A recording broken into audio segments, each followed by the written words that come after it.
Hello everybody, this is Mike. One of my players requested that I make a quick video to show how to set up spells in Fantasy Grounds on your Fantasy Grounds character sheet. So I'm going to do exactly that. This is the core RPG rule set in Fantasy Grounds. We are playing 1st edition Pathfinder, but what I'm showing you here should really apply to most any of the rule sets and character sheets out there, at least in a general way. So I've created a character here who's just a first level cleric with absolutely no spells set up on the action tab. And I'm going to show you how to get to where you need to go, especially if you're playing my campaign, because there are some nuances that are particular to the way we have things set up. So the first thing we're going to do, first off, this is the player view. I'm not logged in as the dungeon master, but instead as a player. So everything I'm showing you here is something that you would see from your own desk. Nothing behind the scenes or hidden. First thing you want to do is open up your assets over in the right. Sorry, not your assets, your modules. I always get the two confused. And look to make sure that your PFRPG Spellbook Extended is loaded. If it's not, then go into your activation tab and you'll see it out here, but the little book will be closed the way it is with this action library. And you'll need to hit the load button so that the book becomes open. But we don't need to do that here because ours is already loaded. Now this is an extended module that I'm using with this rule set inside of Fantasy Grounds because it creates a lot of cool action buttons that you can use off of the spell page.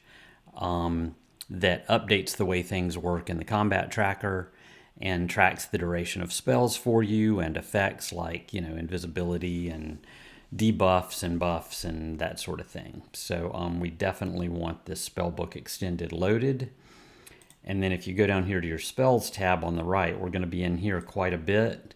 You want to grab the group at the top and set it to use the PFRPG Spellbook Extended that we just confirmed was loaded.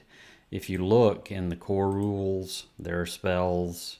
You look in Ultimate Magic, there are spells. But if you pull the spells from these sources, it won't do all of the automated magic that we want to occur in this campaign. So you've got to pull them from the PFRPG Spellbook Extended. There's really no reason to ever have your spell tab set on anything else in my campaign. Now, I will say that this probably includes, in fact, definitely includes spells that aren't approved in my game.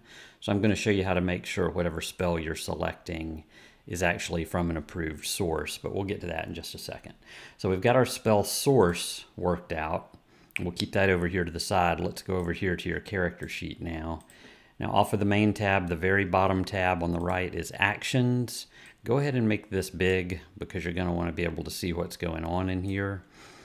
Just because I've set this character up as a cleric, it's gone ahead and given us a default area to put domain spells and a default area to put cleric spells. Now we can add more areas here and I'll make that in another video if we need to do that. But for setting up spells, this is all we need, is an area for domains and an area for the basic spells. So let's start. A cleric can cast a whole lot of spells and chooses from a giant list every day what they actually have memorized. So let's start by taking a look at a character sheet I made. Here's a first level cleric of Neutrico. Let's go ahead and set up the spells that he actually has memorized. So over here on the right, we see that his cantrips are Detect Magic, Light, and Read Magic. All right, so those are cantrips. We're going to go over here to our spellbook interface and we can type in detect and hit enter and we will find Detect Magic right here. All right. Now I can do a couple of different things with this. I could drag it over and drop it on this level 0 tab and it would enter it into my sheet as a cantrip. But what I'm going to recommend that you do is always drop your spells up here on the word cleric, and then it will let you sort them to whatever level they belong with. It's a lot easier to put it where it needs to go rather than accidentally drop it in the wrong place and have it filed to the wrong level. So you don't want to say that Fireball is a cantrip or whatever. One thing I should have pointed out before we got here, down here at the bottom where this mode setting is, make certain that you're set to standard anytime you're adding spells. So standard is for adding spells, preparation is for choosing spells, and combat is for casting spells. Standard is for adding spells, all right? So we're on standard, we found Detect Magic. I'm gonna grab the little information hexagon here, and I'm gonna drop it on the word cleric. It asks me, it says, this looks like a level 0 spell, is it? Now, if for your class or because it's a magic item or whatever, it casts at a different level, you can change it, but in this case, it is a level 0 spell. So we're just gonna hit the OK button, and boom, it has been entered. We just got some weird error, probably because of the way I threw this character together. So I'm just gonna clear that. If we have to worry about it later, I'll get you there. All right, so our next one that we had was Read Magic. So here's Read Magic. I'm gonna bring it over and drop it, and I'll show you, see I can drop it on level 0 and it just adds it. So if you're confident you're putting it in the right place, you don't have to go through that other interface, okay? And then lastly, we had the spell Light. Again, making sure I'm pulling it from this PFRPG Spellbook Extended is really important. Now we're going to drop it on cantrips, and that takes care of all our cantrips.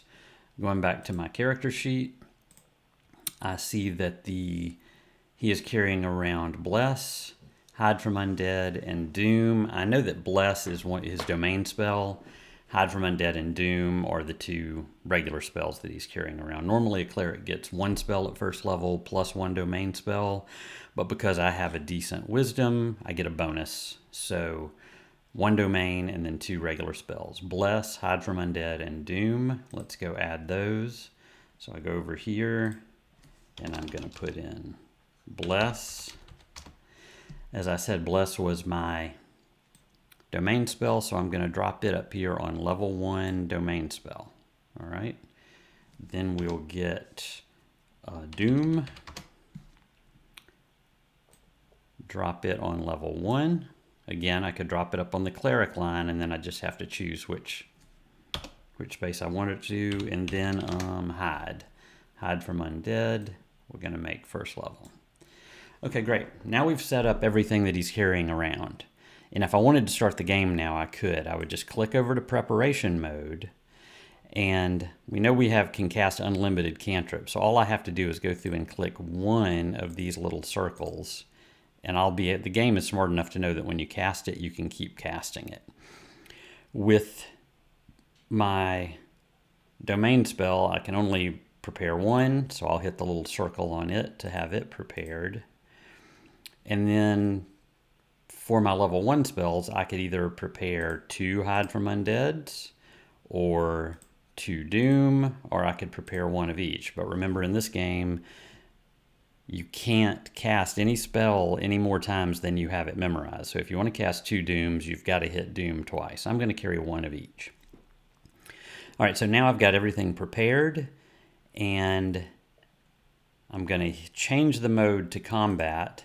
And you'll see it shows me, and I can get out of the summary mode and into the action mode, and we'll see the little buttons that we use when we're actually casting spells. I don't really ever have a reason to use the summary tab, because if you know what your spells do, you don't really need to see that. But if you've forgotten what one does, it's handy. Otherwise, you can just always leave it on actions if you want to. Now, one thing, if you ever want to go in here and look, you can hit this little magnifying glass on your cleric line and make sure everything looks good in here. This is where, as you go up in levels, you're going to add the fact that you can cast more spells. If for some reason you ever get a reason to modify the base DC of your saving throws for your spells, you change it here. It's already set the default ability score to Wisdom, but if I created a section for some other type of spell casting, I might want to change it. And if I ever get any concentration check or spell penetration mods, then I would add them in here as well, okay? As you go up in level, you'll want to change that caster level there too. And this is a quick way to roll a concentration check. If you don't know what these do, most of them will give you a pop-up just by mousing over them. All right, so I'm going to close that up. And the same thing is true up here in your domain spells. Even though this is a separate section, it really is just another area of cleric spellcasting, so you want it set up exactly the same way as your regular spellcasting. But again, at first level, Fantasy Grounds has configured all of this for you, so you shouldn't have anything to do. As you go up in level, you'll want to check and see if it's being updated automatically, which I'm almost positive it won't, just to make sure you're getting all the right values and numbers here. So now let's talk about the second part of this. If you're a sorcerer or a summoner or even a wizard who doesn't know the entire book of spells for your class, then what I've showed you up to this point is everything you need to know. But with druids and clerics and probably some other classes that I'm not thinking of, you have access to an entire book of spells, and then you're selecting which ones you are carrying on any given day. So if we want to get back into standard mode here, and then go back and look at our Hero Lab character, go over here to the Navigate Character tab and go down to Cleric Spellcasting. And we can see every spell that is actually available to our character by going in here to spellcasting. Here's every cantrip we might carry. Here's every first level spell we might carry. And this list should be limited to only the approved source spells if you built this character in the campaign Welcome to the Jungle out in Hero Lab, because I've got it configured not to give you access to anything you shouldn't. So you shouldn't be able to use. So if you wanted to, you could sit here and go through this list and add every one of these to your Fantasy Ground sheet, because technically you have access to them on any given day, right? So if you want to be proactive and have them ready to go, then you might want to go ahead and have them there. So for instance, let's say I want to just start adding these. I'll just grab some of the easy ones. Air Bubble, Ant Haul, Bane. Even though I'm not carrying them today, I might want them on my sheet. All I got to do is come back, go over here, find Ant Haul. Here it is. It's first level spell, and I can drop it on my first level spells. Same thing with Bless. I'll just grab a couple because I'm not gonna try to do all 500 of them, because you don't want to watch that and you don't need that to understand what I'm talking about. Cure Light Wounds. All right, so you can go through and add every spell you want to, and then when you get into preparation mode, if the next day rolls around and you say, you know what, I don't want to carry Doom, but I do want to carry Bless, then that's how you're going to go about changing it. And you notice when I turn off Hide from Undead, this pops up here to remind me that I've only prepared one of my 2 for the day. So it's asking me to go out here and prepare another. I can prepare another Bless. Well, if I could click the button, there we go. And you see it's happy now. I could prepare an Ant Haul, and it's happy again. So again, drag over every spell that you want. So in standard mode, drag over everything that you want from your list. In preparation mode, select the ones that you're going to use, and then cast them from combat mode. That's really it. I don't think there's anything else you would need to know. As I said, setting up your domain abilities and in-combat abilities as additional sections here on the Actions tab is probably something you'll want to know, but I'm not going to make it part of this video. I can't think of anything else to show you here, so I'm going to wrap it up now. I hope this is helpful to you. Thanks a lot.